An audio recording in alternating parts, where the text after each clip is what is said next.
Hello and welcome to the table, Baldurs Gate and DND friends. Have a seat, grab your favorite drink, and settle in for a unique modded character build going through all 12 levels of a modded subclass of the Rogue, utilizing maneuvers similar to the BattleMaster to become the ultimate frontline attacker and a one-on-one duelist.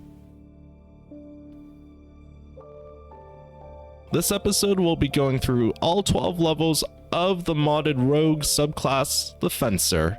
Credits to the mod author Skystrike468 for putting the time and effort of bringing this class to life from the tabletop to Baldurs Gate. Now, something to note is that this is technically a lore-friendly class, as it does exist within the tabletop realm of 5th edition D&D, especially since this is the kind of class I myself personally have loved playing, and mainly because it puts together the best aspects of both a fighter and a rogue.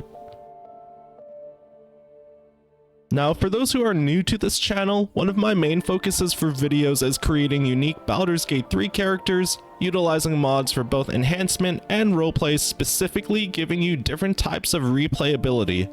Now, if that's something you're really into, I would personally love to hear your favorite character builds in the comments below. Let's get a discussion going on what kind of characters you would specifically build with this class around, or also what you would multi-class this with, or even completely different character build requests too. Now, side note, I do have videos of narrative-driven Total War Warhammer campaigns of both modded and non-modded factions, showcasing and telling unique stories of each of the individual leaders. And if you love talking shop about character builds in either Baldur's Gate, D&D, or later on Elder Scrolls videos too, or even epic story-driven war campaigns, consider hitting the like, subscribe, and bell icon notifications for more unique adventures like that in the future. Now, also for the new viewers who only stumbled upon this video and not my previous class build videos, the way we will structure this character build is going through the starting level with specific choices in race and other beginning features, levels 2 through 12, and wrapping up with the specific gear and equipment to complement the build in terms of roleplay, or stacking up and leaning into the strengths of stats or spells. Now, when it comes to character builds, I do mainly stick with choices in abilities, spells, equipment that suit characters thematically, but keeping in line with what the modded class and what the mod author intended how to play. Sometimes I do slip into choosing broken builds or metagamey strategies too, but regardless of which side of the spectrum you fall on, with number crunching and min-max damage, or simply just getting into the roleplay, as long as you're having fun with it, that's all that matters in the end. Now, the specific reason I'm also going through 12 levels only as this class is alone is to really just showcase everything there is to offer, and this is my personal way of saying thank you to Skystrike, and also as an added thank you, I will of course leave the link to the mod in the pinned comment below, along with a few other mods I use to pair well with the modded class and to really, like I said, lean into the strengths of it too. Now, we most definitely will be saving separate videos for multi-classing modded classes together, or with base game classes, really just to create different types of synergies. And before we get into the specific details of the character build, it's only right that we have a quick overview of what to expect for the playstyle of this class. To quote the mod author, this is an adaptation of the Fencer Roguish archetype by Laser Llama. This adds BattleMaster-like maneuvers called exploits that expand the rogue's martial capabilities and aims to let them be an accomplished frontline attacker by combining reactions, exploits, and sneak attacks. I have deviated a bit from the homebrew, both due to system limitations and personal balance choices, which will be noted below if you are curious about what they are or my reasoning. I may change them in the future if this turns out to be over or under tune, but for now I'm happy enough with it for a 1.0 release. As for the Fencer itself, most warriors focus on overcoming their foes through strength of arms or brute force. The archetypical Fencer does so through precise strikes and superior martial abilities, what they lack in overwhelming strength and stamina, they make up for with their finesse, skill, and technique. Now, based off the description of what the mod author said there, this is a class that encourages strategic but also aggressive playstyle of closing the distance and using underhanded cleverness of the rogue with piercing combat maneuvers to get a literal leg up on your opponents. Now, without further delay, let's get into the first level of this build. At starting level, even though it seems basic and simple to choose human as your race, one of the mods I'm using adds the variant human race to the game and provides a lot of different race passives, really just giving you opportunities for creating different types of builds on top of the modded classes as well. Now, for the race passives, I decided to choose, for my starting level, I decided to go with Evasive Footwork, evade attacks by imposing disadvantage on melee attacks against you for a round. This is good for defensive purposes and to really provide you some opportunities of escaping dangerous enemies. Savage Attacker, when making melee weapon attacks, you roll your damage dice twice and use the highest result. Literally what it says there makes it so that when you actually do hit an enemy, that you get the most damage output as possible. And this is very powerful at starting level 2. And for the final one, you could really go either way with this, with slashing, piercing, or bludgeoning. I often switch between these two, but the resistance here makes it so that when enemies actually do land hits on you, that they don't do much damage in the first place. You're not going to be super squishy, but also you're not going to be the most tanky individual in your party. So pick one of these three. For background, I decided to go with Criminal to get very useful skills of Deception and Stealth. When it comes to ability point allocation, put most of your ability points into Dexterity, of course, as with most rogue archetypes. For me personally, I also decided to put points into Constitution to really bump our health up in the early game stages and also to get bonuses to our health later on, leaving Wisdom and Intelligence alone for the most part, and also becoming a little bit of a face of your party. It's good to have a few extra points into Charisma, with the skill proficiencies being Acrobatics at +5, Sleight of Hand +7, Stealth +5, Perception respectable +4, Deception +4, Performance +4, and last but not least Persuasion at a +4.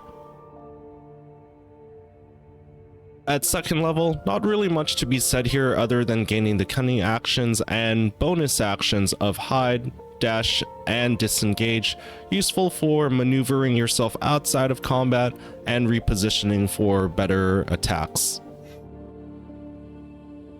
Level 3 is when we gain the main subclass features of classical training, gaining proficiency in medium armor and scimitars, which we'll go into more depth when it comes to the equipment part of the video. You also don't need advantage on your attack roll to apply your sneak attack if you use an exploit as part of that attack. Exploit dice, hone reflexes, and combat skills give you access to a pool of exploit dice that you use to fuel your exploits. You have a number of dice equal to your proficiency bonus. You regain all expended dice on a short or long rest. As for the fencer exploits here, for me personally, I like choosing Disarm. When you hit a creature with a weapon attack, you expend an exploit die to force it to make a strength saving throw. On failure, it takes 1d4 extra damage and it drops its weapons. Parry and Riposte is also going to be very useful here too, as a retaliatory attack on your end. As a reaction when a creature hits you with a melee attack, expend an exploit die to add 1d4 to your armor class against the attack. If the triggering attack misses you, you immediately make one weapon attack against the attacker. At level 4, the feat I would choose here would be Ability Improvement, adding points into Dexterity and Constitution, putting Constitution up to a respectable +3, and Dex to a very strong +4.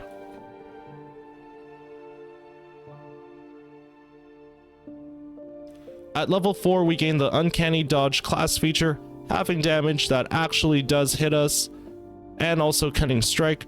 When we deal sneak attack damage, we can forego one of the damage dice to withdraw, or attempt to disarm, poison, or trip the target. All very useful debilitating effects there for our enemies.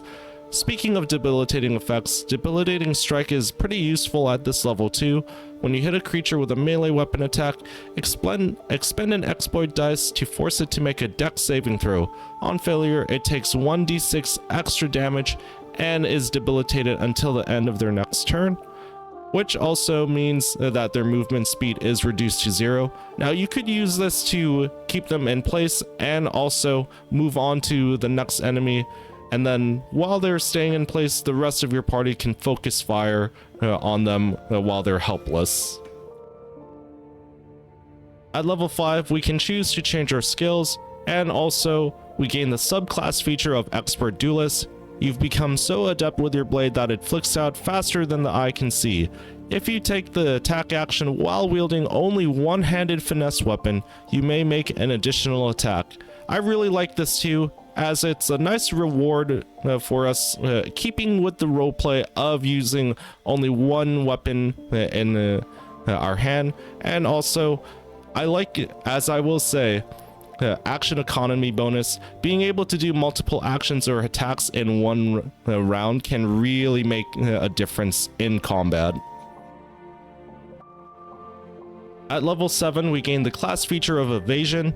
Your agility lets you dodge out of the way of certain spells. When a spell or effect would deal half damage on a successful dex saving throw, it deals no damage whatsoever if you succeed and only half if you fail.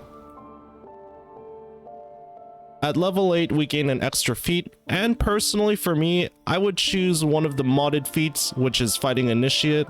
And I would personally choose Dueling. When you're wielding a melee weapon that is not two-handed or versatile in one hand and no weapon in the other, you deal an additional 2 damage with that weapon. Yes, I know it's just 2 damage, but at the same time, this really fits the roleplay of the character, and we're leaning into what the mod author intends for this class to be like. Plus also, extra damage never hurts. At level 9, we gain subclass features of Sharp Reflexes. Training has sharpened your reflexes even further, gain a +4 to initiative rolls, allowing us to get the upper hand in combat and be the first one to attack. For the Fencer exploit here, I would personally choose Feint. You may use your action and bonus action to make a melee attack against a target with a 1d8 bonus to your damage and attack roll. On a miss, only your attack is expended. This is me just leaning into the aggressive playstyle, but for some of the other players out there, you can also choose Martial Focus if you would like. When you miss with a weapon attack, you expend an exploit die to grant yourself advantage on that roll, possibly making that attack a hit. Or also fancy footwork if you want to be more on the defensive end. Expend an exploit die to give all melee attacks against you disadvantage until your next turn. Again, choose whichever one you want here. I personally go with Feint at this level.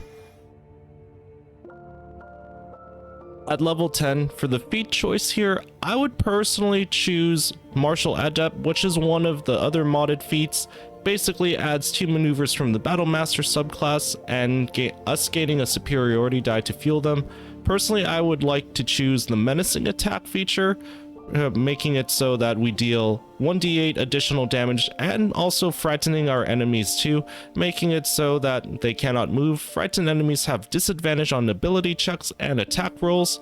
Also, Trip Attack is very useful too. Spend a superiority die to make an attack that deals additional 1d8 damage and possibly knocking them prone, and that way they're vulnerable for more additional attacks from you, and also when they're prone they have to use half of their movement to actually get up.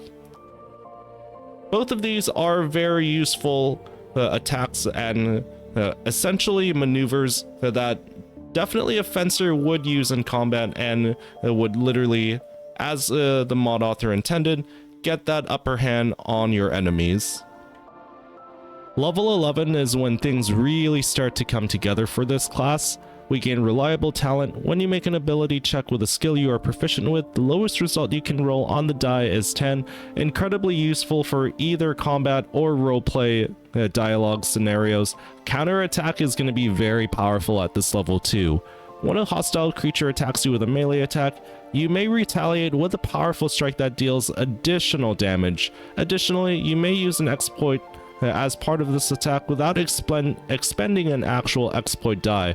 Very useful and rewarding to be leveled up at this part of the stage of the character build.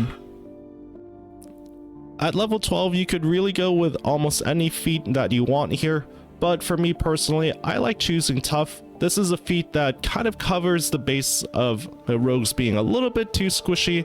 Your hit point maximum is increased by 2 for every level you have gained. This retroactively adds a whole bunch of health points to our character, also based off of our Constitution modifier.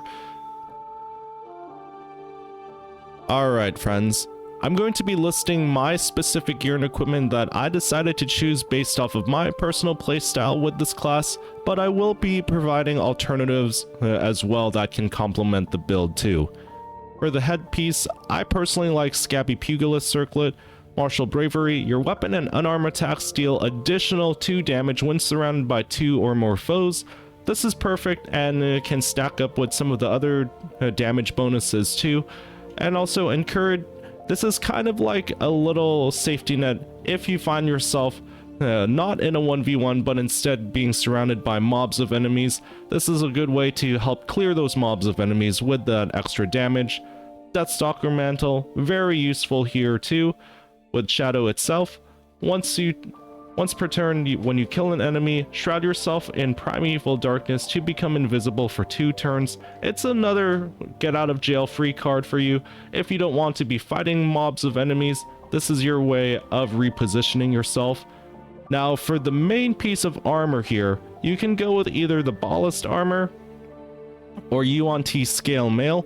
With the UNT Scale Mail, it is 1 point higher in armor class with exotic material. Add your full dex modifier to your armor class. Additionally, this armor does not impose disadvantage on stealth ability checks, and we gain a +1 to initiative rolls. If we decide to go with that, it does increase our AC from 17 to 19, but also with the Ballast Armor, it is 14 armor class, and we get Aura of Murder. Enemies within 2 meters become vulnerable to piercing damage unless they are resistant or immune to it. With the vulnerable type, they take twice as much damage from our piercing weapon, which we'll get to very soon. This is more so for offensive types of characters, and also it's going to be complementary to Duelist Prerogative. But before we get to Duelist Prerogative, let's go through the other pieces of equipment first. Pale Widow Gloves, Ensnaring Strands, dealing 11 to 21 damage. Attack conjures a sticky webbing that possibly enwebs your targets. Pulling Web, dealing 3 to 18 piercing damage. Strike a creature with a Gossamer, Skin Adhering Web, and pull it 3 meters closer to you. All of these really play into the close the distance type of playstyle with this class. Web, cover an area in thick flammable webbing that slows creatures within and possibly enwebs them. Very good battlefield control spell for this last one.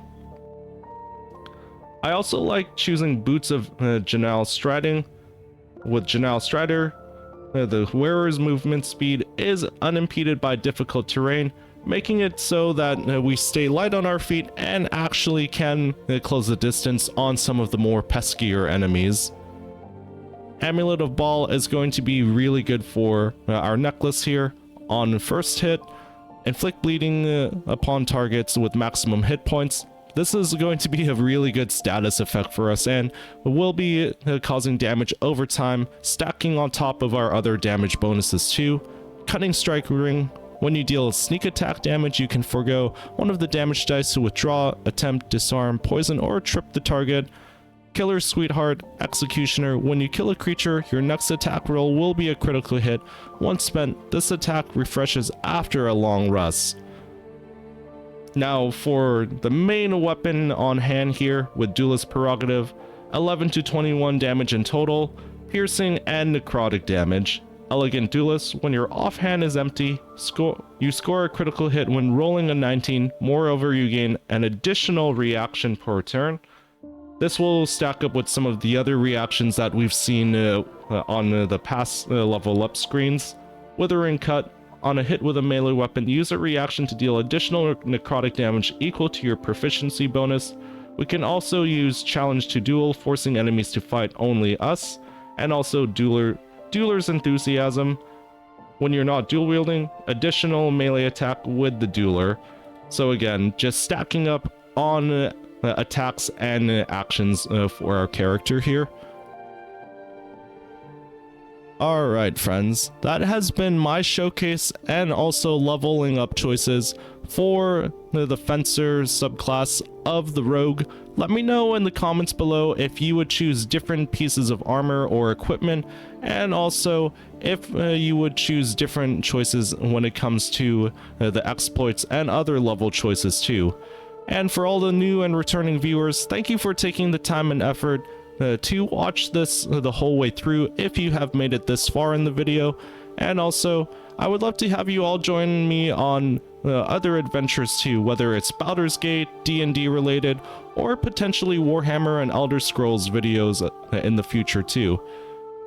We'll be having more character builds and in-depth showcases of individual classes, but also multi-classing as well. I do plan to multi-class this with some other classes, potentially the Witcher subclass, maybe even the Jedi subclass as well of the fighter.